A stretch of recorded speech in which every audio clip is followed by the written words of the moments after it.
I still remember the sound of my phone ringing that morning. It wasn't just any call. It was the kind that makes your stomach twist before you even answer.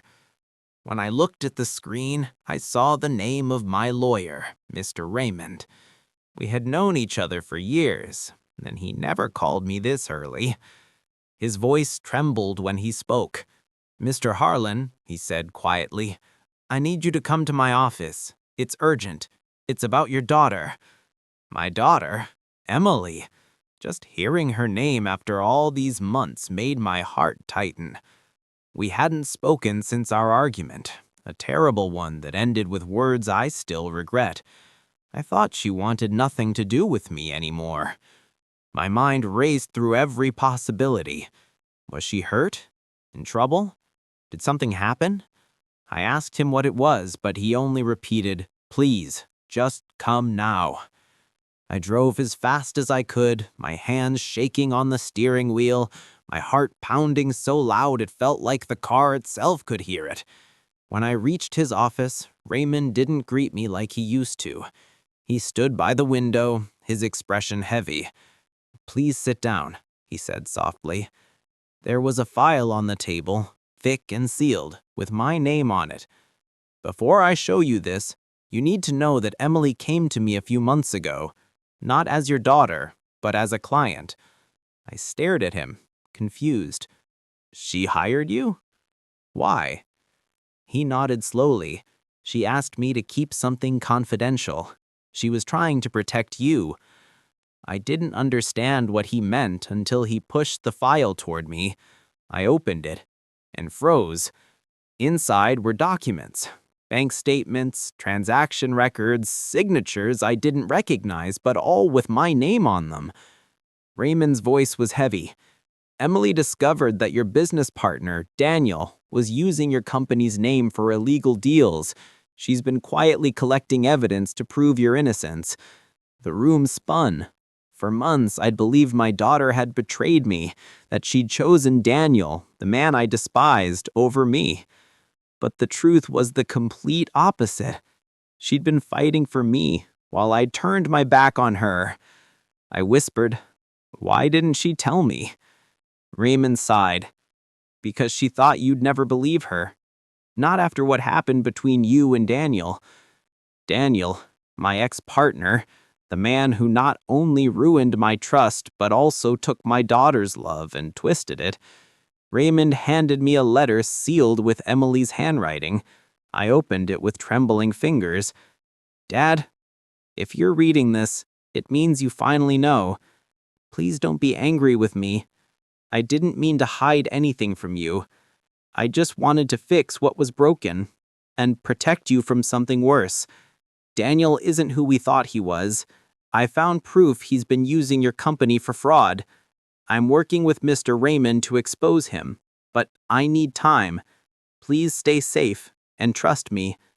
Love, Emily." I sat there in silence, the words blurring through tears. I had thought she abandoned me out of defiance, when in truth she was saving me.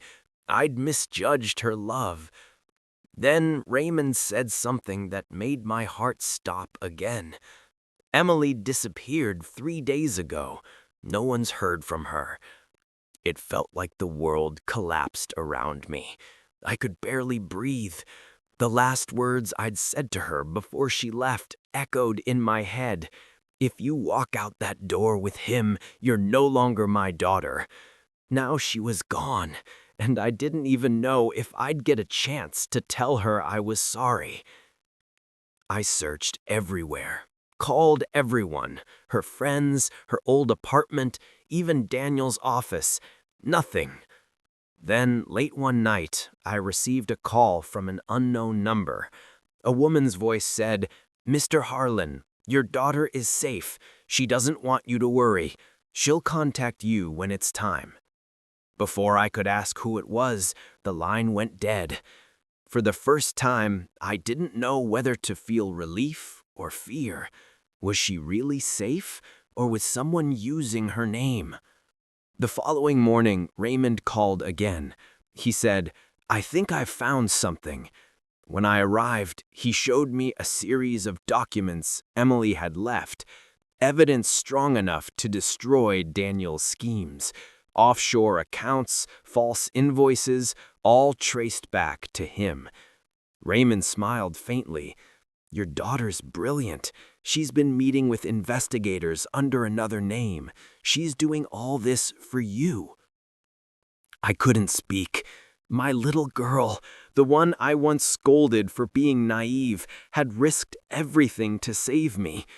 I felt guilt swallow me whole. How many times had I pushed her away? How many times had I said things a father should never say? That night, I sat alone in the living room, staring at old photos. Emily's graduation, her first piano recital, her mother's funeral. I realized I'd failed her not once, but many times.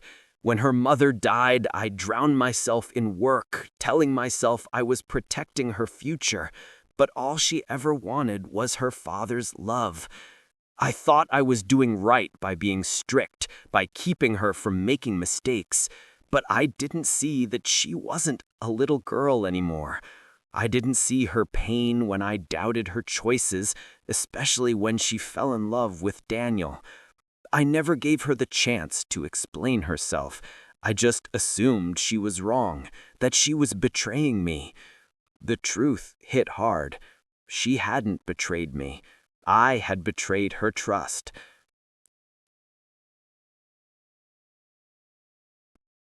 A week passed, and Raymond called again.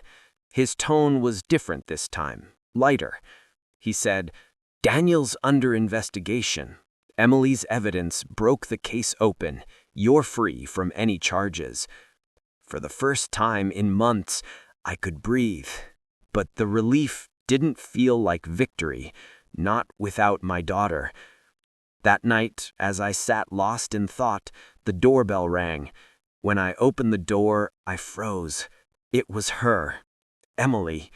She looked tired, but her eyes were the same, gentle, brave, full of emotion. "Dad," she said softly. I didn't let her finish. I pulled her into my arms and held her tightly. For a moment, it was like time stopped. "I wanted to tell you everything, but I was scared you'd hate me again." I pulled back just enough to look into her eyes. "No, sweetheart, I could never hate you. I just hated the man I became." Tears streamed down her face as she smiled. "I never stopped loving you, Dad, not even for a second." We stood there in silence, both crying, both healing. For the first time, I didn't see her as the daughter I needed to protect. I saw her as the woman she had become, strong, wise, and courageous. Over the next few weeks, we talked for hours about everything we'd missed, everything we misunderstood. She told me how Daniel had manipulated her, how she'd discovered his lies, and how she decided to make things right, even if it meant risking herself. I apologized more times than I can remember, but she only smiled and said, "You taught me to fight for what's right. That's what I did." We started over. Slowly, gently. I tried to listen more and judge less. We'd sit together on the porch some evenings, watching the sunset, just grateful to be in each other's lives again. Raymond visited once, smiling proudly. He said, "You know, I've seen many families fall apart over money or pride, but yours found its way back through truth." He was right, because forgiveness isn't about forgetting. It's about choosing love again, even when you have every reason not to. Months have passed since that day. Emily's living nearby now, working at a legal firm that helps families recover from fraud cases. Every time I see her, I feel both proud and humbled. She found her strength in the very storm that nearly tore us apart. Sometimes she teases me for bringing her coffee at work. Sometimes we argue, but it's different now, softer, with understanding behind the words. And every night when I get her text that says, "Good night, Dad," I feel whole again, Looking back, I realize how easily pride can blind us, how one angry moment can erase years of love. I spent too long believing I was right, that I was protecting her, when all she needed was for me to believe in her. If you're listening to this, maybe you're a parent, or maybe you're someone who's been misunderstood. Let me tell you something. Love isn't control. It's trust. It's listening even when it hurts. It's believing in the person you raised, even when you don't understand their choices. I almost lost my daughter because I let pride speak louder than love. Don't make that mistake. Call them. Forgive them. Listen before it's too late. Emily once told me, "Dad, sometimes we hurt the ones we love the most because we're afraid of losing them." She was right. I just wish I'd understood that sooner. Now, when I think of her, I don't think about our arguments or the years we lost. I think about the courage it took for her to save me, even when I doubted her. I think about how love found its way back, quietly, painfully, beautifully. And every morning, when I see the sun rise through my window, I whisper a simple prayer. Thank you for giving me another chance to be her father.